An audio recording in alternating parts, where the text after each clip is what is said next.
Again, this is Stan in the Study.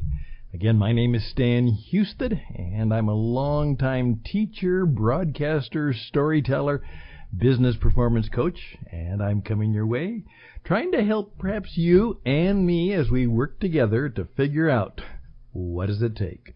What does it take to make it in the world that's before us today? Well, I have been telling my friends and many of my colleagues that part of what I'm hoping will happen at this stage in my life and work and all of the teaching I've done, the seminars I've given, the coaching I've done, and thousands of radio broadcasts, and that's not an exaggeration, is what I call the encore idea. And of course, the encore is something that we're familiar with. Somebody has performed, they've done a good job, and the crowd cheers and they shout encore, and that means they'd like the performer to come back and perhaps give another song or two. You're not done yet. We still want to hear and we still want to see more.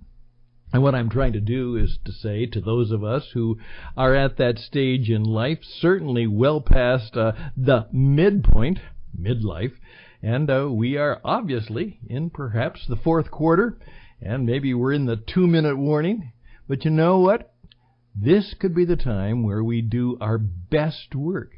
This is our encore time, where hopefully some of the wisdom, insight, and truth and experience we've had, the stars we've earned and the scars we have suffered, come together, and perhaps we can still make a contribution.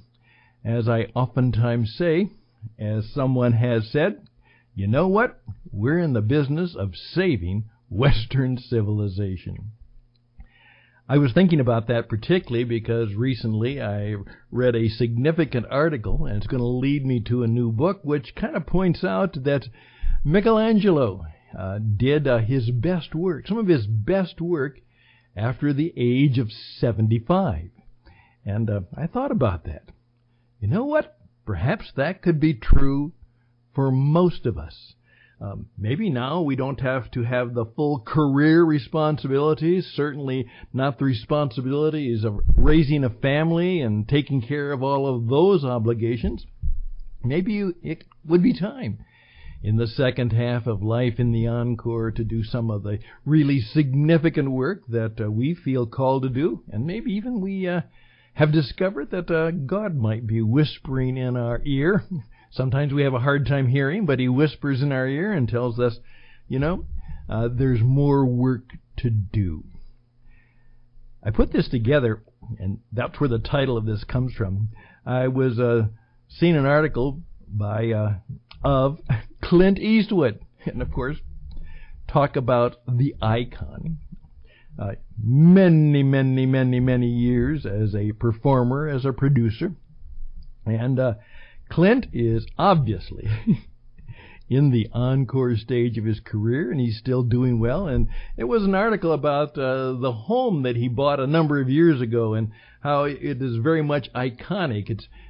It's as old as he is, maybe the same age, and he has made it the perfect home for him. Well, then again, I began to think about Clint Eastwood. And what's his most famous line? Okay, of course. By the way, there are a lot of famous lines. But go ahead, make my day. Go ahead, make my day. And that's kind of his threat to some thug who, go ahead, make my day, make your move, and I'm here with my .44 Magnum, and I'll take care of it, and it'll make my day. But I've come to believe that maybe I should take that as a prayer. Make my day. Now, a number of years ago, many years ago, when I was doing some of our radio work in the Caribbean, and from the Caribbean we broadcast worldwide, but when we would get some requests from our Caribbean folks who wanted a special song, I confess that I got very, very tired of always playing one day at a time, and usually they wanted it by Tennessee Ernie Ford. Of course, that dates me, and it dates a lot of us. And I got a little bit tired of it, but I played it because you always do what the audience wants within reason. Did it time and time again. But you know, as I've gotten through some of the facts that I'm not as young and stupid as I was when I was young and stupid, I've discovered that perhaps I now better understand why those dear folks in the Caribbean wanted to hear one day at a time.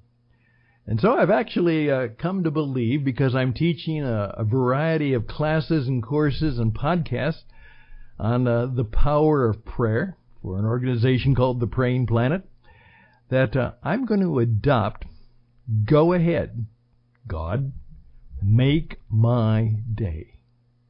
What if I get up, and by the way, my days are planned. I know when I go to bed at night what I have planned for the next day.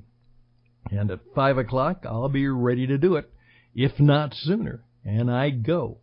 And I put in 12 to 15-hour days on a routine basis to make life and business happen and work for me.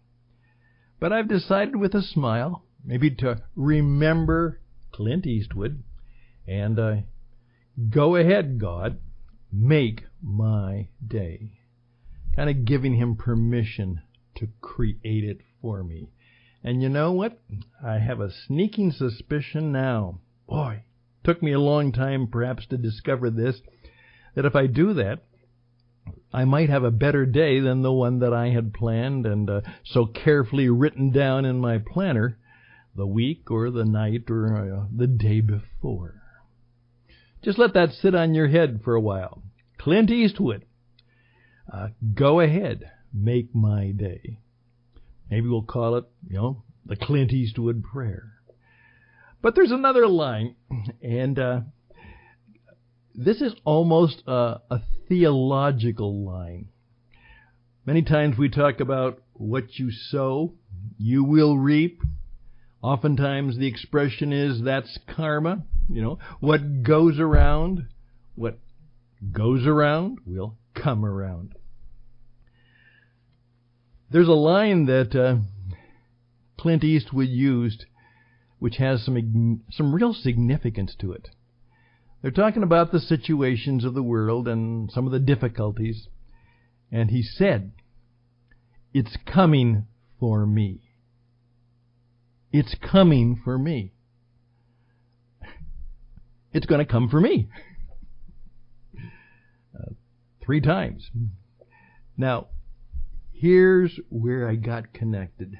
Today's scripture teaching, for many of us in the Christian tradition, that we oftentimes will read the same lessons or the same scripture sections, and then the pastor or the preacher of the day will attempt to put that together. And so I kind of enjoy that, because what I oftentimes do, then I try and find out what the scripture reading is all about, and I read it before I go to the sermon or go to church, and see if my interpretation or my connection or what supposedly God may have said to me in the reading is how that matches with what the pastor has said. And usually the pastor does a better job than I've done, but as I oftentimes say with a smile, that's what we pay you for. You're supposed to be better at this than we are, but thank you for doing that. But today, the lesson was about the disciples were out on a boat, and a storm comes up. And it is a bad one. And there's an expression which says, it's a hard wind blowing. It's a hard wind blowing. They were scared to death. And of course, within that scene, the story says they saw Jesus walking on the water. And the story, which I would encourage you to read once again, even if you have heard it many times before, or even for the first time in the book of Matthew, it says, don't be afraid. Even though there's a hard wind blowing. You know what? 2020 has been a hard wind. I was expecting it to be a little easier sailing than this. In fact, I had all of my plans well in tune, well in touch, well in all of the tactical and strategical things I should do, because I know how to do this stuff. And then, of course, guess what happened? And right now, me, my business, along with most of you, most of us, it's a hard wind blowing. It's coming for me. It's coming for you. We're all going to face the hard wind blowing. In fact, I'm almost to the point of saying that the motto for 2020 will be, it was a hard wind blowing. And of course, the old Bob Dylan song is, do you know which way the wind is blowing? Not only is it blowing hard, but where is it coming from, and where is it going, and where is it taking us? We don't know. Now, the thing we do know from the scripture lesson is Jesus said, don't be afraid. Don't be afraid. And that was the lesson. Go ahead. Make my day. It's coming for me. It always does. There's always going to be a hard wind blowing. But don't be afraid. Even though I walk through the valley of the shadow, even though we walk through death and destruction and difficulties and hard times, the shadows and the serpents and the snakes and the sharks are all around us. Don't be afraid.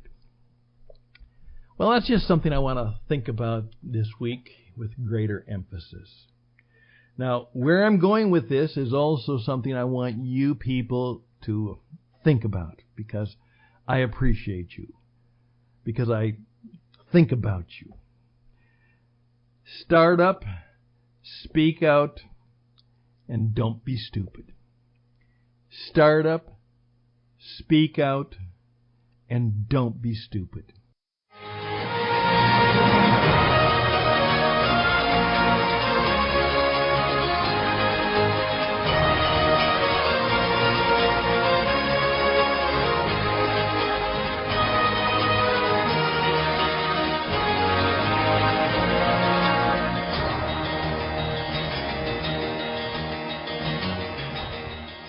If you'll give me just a few minutes, perhaps to do a little coaching, a little business coaching right now, as I'm going to think about what to do. Simon Sinek, who makes a lot more money doing this than I've done it, has come up and written an article based on some work that he did previously, and he said this in a recent talk, and I shook my head and said, I've been saying something similar for about the last 6 months, and now he's got all this good stuff coming his way because he said it. We are in startup mode. Every business, every radio station, every insurance office, every construction company, every business is now in startup mode. You have to look at your business and say, okay, here it is. It's been this. It's been that. Before this, it was this, but now we have this. And what do we need to do? What's missing? What do we have to put in place so that we have something of value and something of success in the time before us? One of the things I'd like to do is suggest that you take that mode.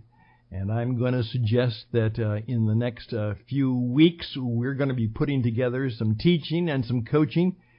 And we would like to help you figure out, from our own point of view, and mostly from what we have heard from you and what we see happening, what can we do to take the business we got and see if there's enough there to survive. And obviously go through the businesses who didn't make it. I mean, major Fortune 500 businesses like that are profoundly on the rocks. Hertz Rent-A-Car, J.C. Penney, you name, there's many more that aren't making it. What can we do to truly start up, start over, discover what's missing, and discover what we need to do? Start up. Speak out. Let me tell you, the most important thing you can do in terms of marketing your business is to put together a very good product that people not only want, but there's a need. Now, there's a lot of products that just give us what we want, but give us what we want, and it is able also to give us what we need. And so I'm going to encourage you to go there and then speak out. Tell people what you believe, not just what you can do for them. You want people working for you who are believers. And most of the people working for you aren't. They're there for a banknote. They're there for a check. Try to help them become believers in what you're all about. Think about that. Then, just as Dale Carnegie said some 80 years ago, you're going to have to learn to stand up and speak. You're going to have to learn to stand up, and speak on the radio. You are going to have to know how to use the podcasting, the video channel. You are going to have to know, just as I have practiced for many years so I can help you, how do you communicate? As I said, we're going to be Zooming, we're going to be online, and we're going to be helping people learn how to speak out, how to present, how to perform, how to teach, how to communicate online. Zooming, Skyping, online, you've got to learn how to speak out and be heard in a noisy world. We can help you do that. Now remember, my name is Stan. I'm Stan the spokesman. I've done a lot of work in terms of being a business performance coach, an online broadcaster, an incredible storyteller, and as I say, and all of my stories are true, and all of my stories are true, and even some of them are real, but they're all true. Let that sit on your head for a while. All of that I try to bring up to try and help you. Here's the last thing. Another prayer. Dear God, I don't want to die stupid. Dear God, save me from the stupid stuff that so many people are doing. I have some dear friends, and I just have to be very honest. In trying to get through the COVID, you've heard the line, insanity or stupidity is doing the same thing and expecting different results. They're just doing some stupid things, and it's going to catch up with them. I'm afraid it's not going to go well for them, but they don't know how to do anything else because they're afraid. And so because they're afraid, the storm is a hard wind, and they might not make it. So don't do stupid stuff. One of the lines I love is to greet a person in the morning and say, "Morning glory." And many of you know the response to morning glory is evening grace. Well, I had an opportunity to do a little glory and worship and song and spirit this morning. And I'm trusting that as the sun sets in the west here in Arizona after a hot day, I'll understand that I've also encountered evening grace. And I trust the same will be true for you. All the best and blessings. Play this again and see if it might be helpful and useful to you. This is Stan from the study on our Sunday night meeting. And as you meet the marketplace on Monday, I trust that you will say, "Make my day and make it go well for me. I'm Stan, stanhouston@gmail.com, stanhouston@gmail.com. Best and blessings. Until next time, bye for now.